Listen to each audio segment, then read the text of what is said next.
The Haydn Trio Teaser is a collection of 4 trios which are, I think, quite contrasting in type, typically inventive and improvisational in method, representing a corner of Haydn's work which is extensive and important and very representative, and to those of us who know the pieces well, extremely satisfying to explore.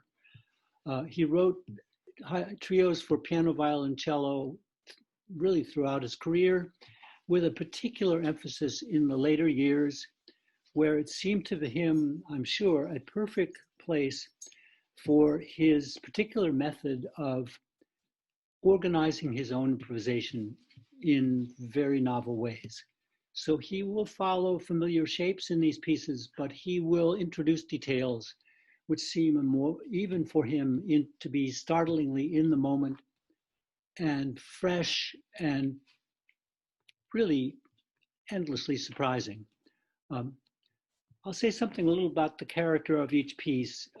There are 4 of them. The first is the most extravagant. It seems to be written for some kind of a Magyar pianist, a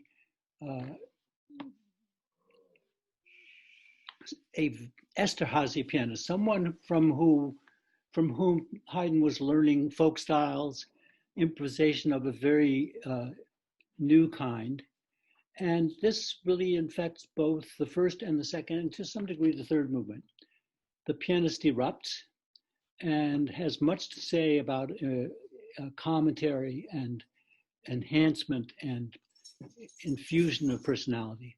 Even by the standards of these pieces, the pianist here is a high personality character. The pianist on this occasion was Ellie Kalman. The piano trio in E minor is quite the opposite. It is a bit harsh in tone, and it makes its transitions quite abruptly. It stays on the subject a lot more than usual in the trios, and it speaks in a tone of almost correction at times, or of sternness. It's actually one of the most magnificently structured of his pieces, in that there's not a wasted moment or idea. Everything is deeply inhaled and inherited and worked with. Nothing really is dropped casually in this piece, and in such a way that it's not so typical of the trios, but is certainly typical of Haydn in a more symphonic manner. The trio in B flat is one of the lesser known ones, if any of them are known.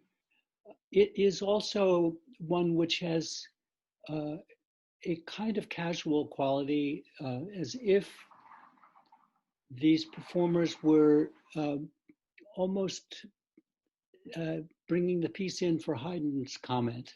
We know this is how the pieces were originally worked out. One of the reasons they are so lacking in instructions for the performers is that we know that Haydn presented these pieces in his own home to his friends, and they traveled through to publication in recent times, often without too much detail about what to do. Some of us performers love that. And in fact, people who play earlier music, I don't know any of them who don't luxuriate in the fact that composers haven't told them much about how to play it, either the speed or what articulation, and that's true in this piece. And this piece is, I think, a piece which is really redolent of the enjoyment of the composer, setting up as few problems and as open a country as you could ask for as a player. Finally, the trio in E flat, which is delicate and reflective and almost in every movement fragile. It seems to me to be a perfect foil for another trio in E flat written almost in the same year, which is just as big and grand and presentational as this one is intimate.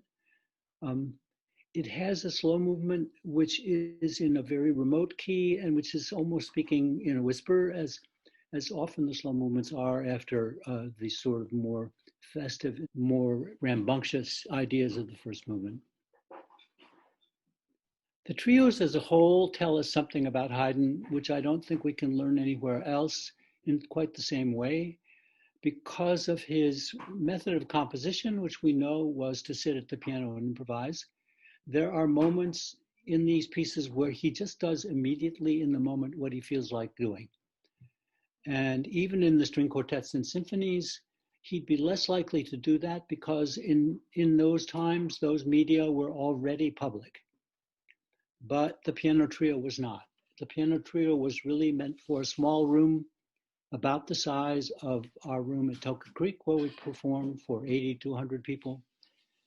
And they are not meant to travel over great spaces. They're meant to travel quickly between alert ears. So we're very happy that we are again putting out Haydn trios as part of our recorded sampling. And again, if you wish to follow up on any of these performances, either the Founders Recital or the trios, you're in touch with us and we can manage to meet that need. Thank you.